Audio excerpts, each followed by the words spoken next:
Hey everyone, this is Mimosa and welcome back to my channel.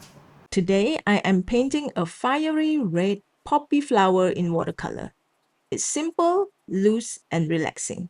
So make sure to stick around until the end for a few interesting techniques in which to make your art feel alive and interesting. So let's get started with a very light sketch, mapping out the flower shape and the petal placement.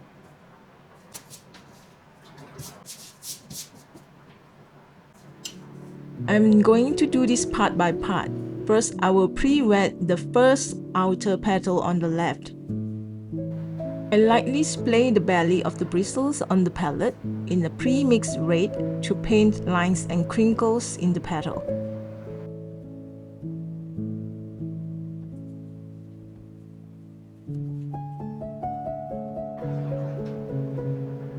Moving on to the inner folded petal, I switch to a brighter red, that is vermilion, so that the contrast will add depth to the petals.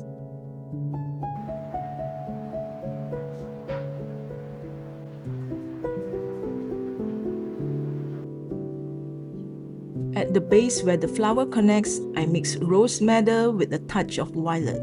This gives a deeper shadow and instantly grounds the flower.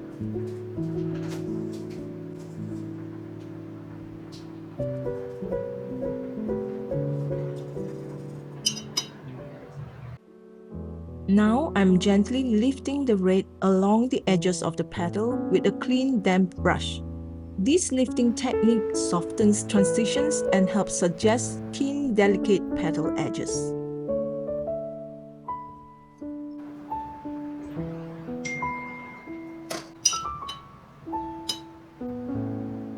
I'm painting the stem next using a warm light green. Keep it loose, just 1 or 2 fluid strokes will do.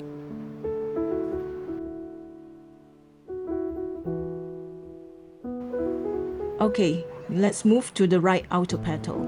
Same idea as the first petal, we pre-wet the area and then layer in with diluted vermilion.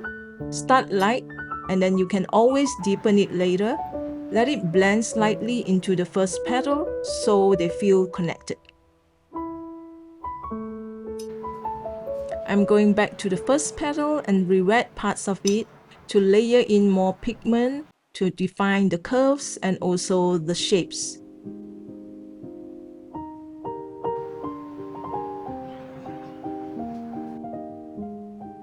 For the inner base of the flower, I use rose madder and violet mix again.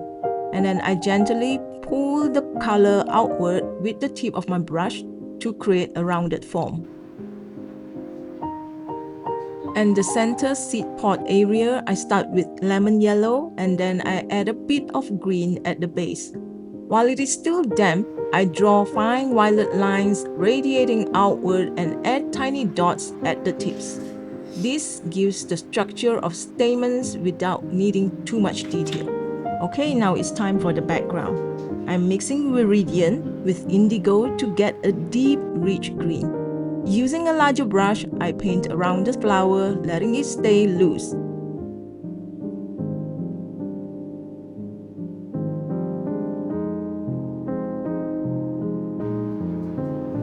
And as I move downward, I lighten the mix with light green and switching to long vertical strokes to suggest leaves. I also leave a few small gaps untouched. This becomes buds and young stems, which adds natural variation to the painting.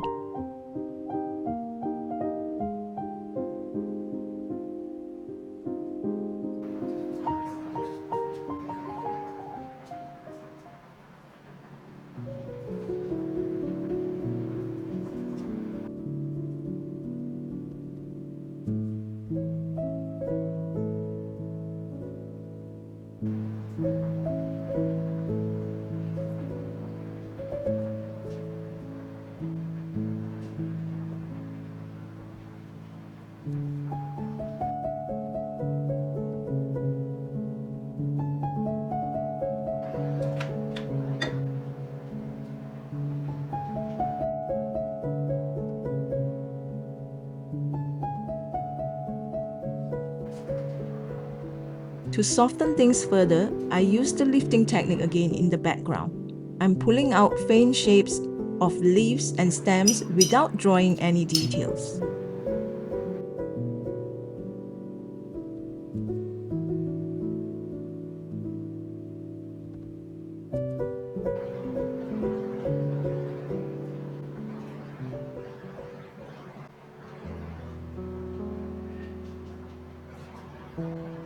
Okay, we have come to the final part and also my favorite part, that is the splatter and the lifting stage.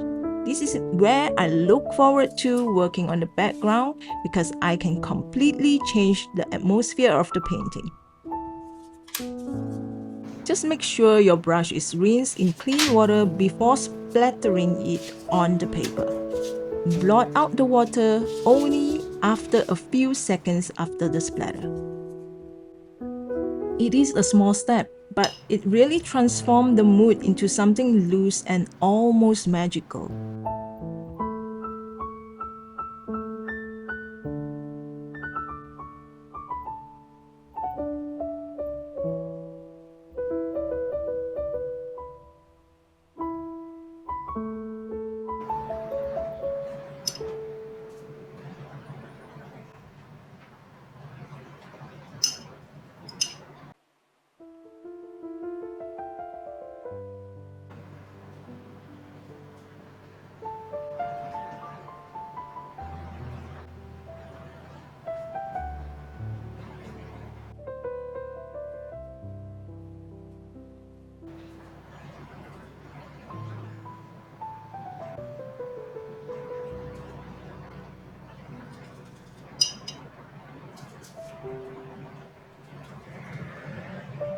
And that's it. Your watercolor poppy is complete.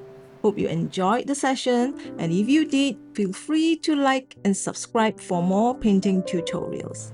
Well, see you next time. Bye-bye.